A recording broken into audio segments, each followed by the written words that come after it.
It's a normal day in Hong Kong when suddenly the biggest tsunami in history hits the city, quickly flooding the streets and filling up the buildings. People run away in panic trying to find a safe spot where to hide, but the water is faster than them. Only those who manage to get to a floor high enough survive, and Hong Kong loses most of its population in just a couple of hours. 5 years later, Asha still has nightmares of the horror she felt that day. However, every morning she bottles up her fear and pushes through to keep on surviving. She's living in a high building that is in ruins, and she takes advantage of the trash to keep her things hidden from potential enemies. She's been savaging anything useful for the water for years and has created hiding spots all over the apartment, like making a hole under the couch cushions. Every morning, she goes to the roof and gets some clean water from her secret stash, which is also carefully hidden. After drinking some tea, she listens to the radio, but she ignores the recorded message informing about a government shelter with supplies and chooses music instead. She's careful to use headphones to avoid making extra noise. Next, she uses a towel to gather the morning dew, which she adds to her stash of water bottles. She also measures all the bottles to keep track of how much clean water she has left, and she can't help worrying because it hasn't rained in a while. Once her chores are done, she eats instant noodles while remembering the beautiful restaurants with delicious food she used to visit with her friends. Afterward, Asha uses binoculars to watch over the area. Only the top of the buildings can be seen sticking out of the water, and occasionally those buildings would start crumbling down. She also makes sure that the few surviving neighbors are still in their apartments. Suddenly she sees a box floating in the water and rushes to a different window, where she's installed a makeshift harpoon-like mechanism that she uses to scavenge.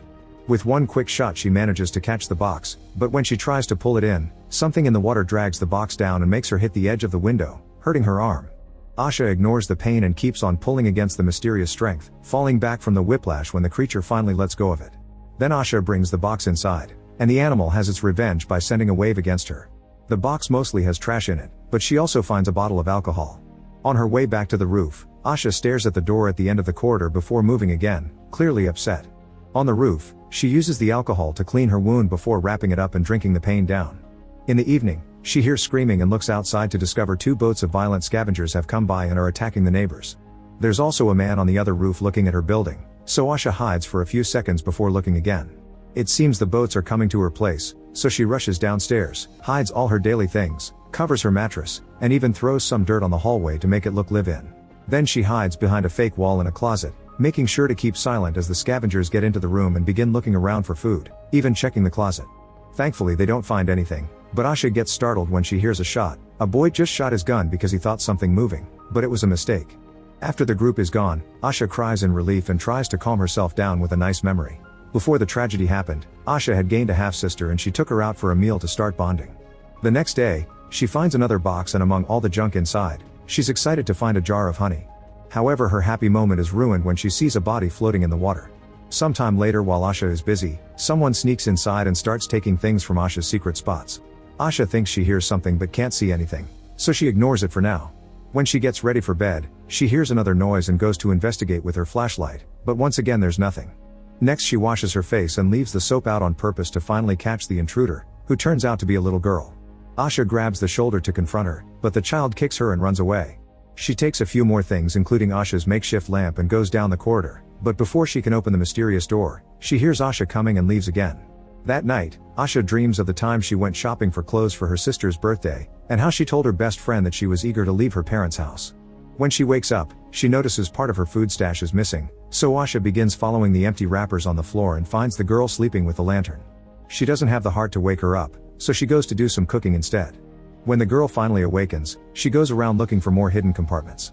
Inside a fake outlet, she finds an envelope with pictures of Asha and her sister, only to be caught red-handed. The child runs away and Asha hurries to put the pictures back in their place, not noticing she accidentally dropped one. Afterward, she makes a second portion of noodles and brings it to the child while remembering the night of her sister's birthday dinner. Their parents gifted her the family's necklace, which made Asha angry because as the first child, she was supposed to get it. An argument ensued and Asha ended up leaving. Back to the present, it's shown that Asha is wearing that necklace now. The girl ignores the food offer, so Asha leaves it next to her and leaves. The child eats it all and moments later, she notices Asha left a mattress for her too. She doesn't use it, but the next morning, she gives Asha back all the things she stole. For lunch, Asha makes 2 portions of noodles again and leaves one for the girl to then go eat on the roof. However, the child soon joins her and copies everything she does, causing them to laugh and bond. It makes Asha remember the happiness of her old life again. In the evening, the girl finally accepts to take the other mattress and sleeps next to Asha. Soon she starts crying and tries to hide it, but Asha tells her it's okay to cry and be scared. The girl misses her family but thinks she'll see her mom soon because she's building a boat to find it. She also mentions her name is Hey Hey. After another night full of nightmares, Asha takes Hey Hey with her to the roof to go through the routine. Hey Hey is playing around with the door and removes the tape Asha put on the lock, so when the door accidentally closes, they can't open it from the outside.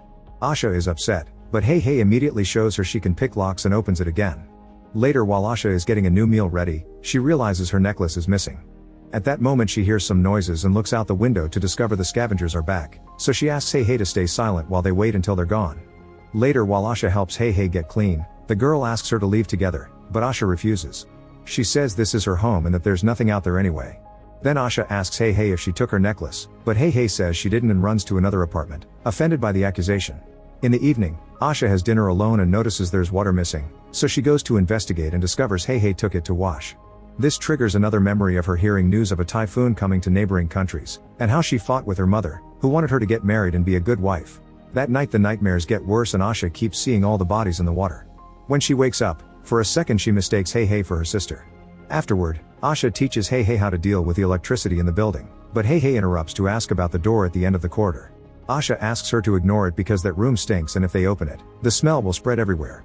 Another memory shows Asha watching the news, which was reporting the complete destruction of Singapore by the floods. Her mother turned off the TV and told her about the next family meeting, but Asha couldn't go. Another argument ensued and Asha told her family they made her feel like a prisoner before leaving the apartment. Back to the present, Hey Hey is using the radio and hears the message about the shelter, so she rushes to Asha to ask to go there. Asha refuses, explaining it's dangerous to go out. An argument ensues, so Hey Hey calls Asha angry and bitter and leaves the room. Following her into the other room, Asha discovers Hey Hey is building a raft with trash. She's also got a flare gun. Asha immediately takes it from her and makes a confession. Some time ago, she tried to leave, and the situation out there was so horrible that she had to come back. After they reconcile, Asha remembers how her sister followed her out of the apartment after the fight with her parents, asking her not to go. Asha explained it was time for her to move out, but she promised they would still hang out. The next morning it's finally raining, so Asha and Hey Hey rush to the roof to gather lots of water and put it away properly. While they're working, Hey Hey notices that Asha's necklace had simply fallen. Then Asha discovers the photo that got left behind and she's overwhelmed with memories, so Hey Hey comforts her and reminds her they have each other. When Asha goes to bed, she's surprised to find something under her pillow. It's her necklace, which fell because the clasp is broken. Feeling bad about how she treated Hey Hey, the next morning Asha begins working non-stop until she manages to build a raft. Hey Hey gets super excited, and Asha remembers the night of the argument again. Her sister was trying to tell her she left the necklace in Asha's jacket when suddenly people in the street started to run in panic because there was a huge tsunami behind them that hit the streets in seconds. Back in the present, Asha decides to gift Hey Hey her necklace. Sometime later, the duo gathers supplies to get the raft ready to leave. Hey Hey is listening to the radio and the headphones accidentally disconnect, causing the music to loudly echo in the room. Asha rushes to turn it off but soon they hear the voices of the scavengers outside. Panicking, the duo rushes to hide all their personal objects as fast as possible. Then Asha pushes Hey Hey into the hole behind the fake closet wall. There isn't enough room for both of them there, so Asha will be hiding in the stinky room.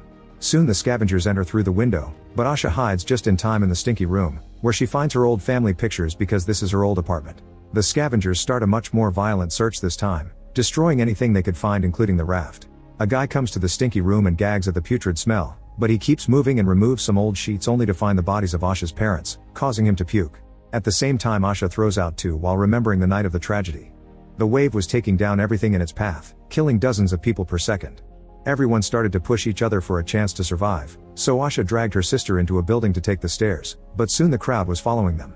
Back in the present, the scavengers are taking all the food and staring at Asha's pictures. The boy finds the closet and notices something weird, so the other scavengers help him move the fake wall and they capture Hey Hey. Asha hears all this from her hiding spot in the stinky room and once again has a flashback. When they were going up the stairs, the sister tripped and fell behind, so she was trampled by the crowd. Asha was panicking and kept on running, not noticing her sister was missing until she made it to the roof. Suddenly Asha hears a scared Hey Hey tell the group where she is and the scavengers quickly find her, knocking her out. When she wakes up, Asha is tied up and the foreign scavenger tries to take advantage of her, but at that moment the leader calls him over. Moments later, Hey Hey and all the supplies are taken to the scavenger's boat. Asha is soon dragged out too and looking at Hey Hey reminds her of her sister, making her realize she can't make the same mistake again. She pulls at the rope, but the guy pulls back and makes her fall into the water.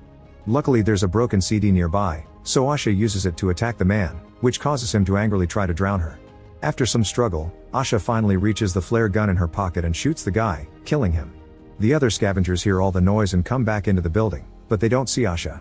As the group splits to search, a big guy hears Asha cry and comes after her, but this is part of her trap. She makes him fall with some rope, then uses a guitar to beat him to death. Next, she takes his knife and runs into another room to turn on the radio. Soon a scavenger follows the noise and Asha jumps on him from behind, stabbing him with a knife. It's not enough and the guy starts fighting Asha, throwing her on a mattress to try to choke her. Thankfully she manages to reach the knife and starts stabbing him repeatedly until he's dead. Then the female scavenger also hears a noise and finds a can with fire inside. Asha surprises her by throwing oil on her and pushing her into another room, where she sets her on fire before blocking the door to let her burn slowly. The leader hears her screaming and moves in that direction, but when he takes the stairs, Asha jumps on him to stab him. Another fight ensues during which the leader hits Asha a couple of times before trying to choke her. Asha continues to struggle and reaches up to grab the light tube, causing darkness to take over as she beats the guy to death with it. When she turns on her flashlight, the boy shows up and opens fire, so Asha immediately runs to the roof. The boy goes after her and as soon as he steps outside, Asha closes the door after having removed the tape, trapping the scavenger on the roof. The boy starts begging for help with an innocent voice and Asha considers taking pity on him, but soon he starts shooting at the door so Asha leaves. There's only one scavenger left on the boat, watching over Hey Hey. Asha goes to the window and uses her harpoon-like device, but she misses the shot and it falls in the water. When the guy moves to check on the noise, Hey Hey uses the chance to push him off the boat, but the man grabs her and makes her fall too. A desperate Asha jumps into the water to save her while the man resurfaces nearby, only to be eaten by the sea creature. After a few seconds of silence, the duo resurfaces too, all safe and sound. They swim to the boat and finally get going, knowing that all the supplies the scavengers stole will keep them going until they find the shelter. That night, Asha finally sleeps without nightmares. Make sure to subscribe and turn on notifications so you can watch more videos like this. Thanks for watching.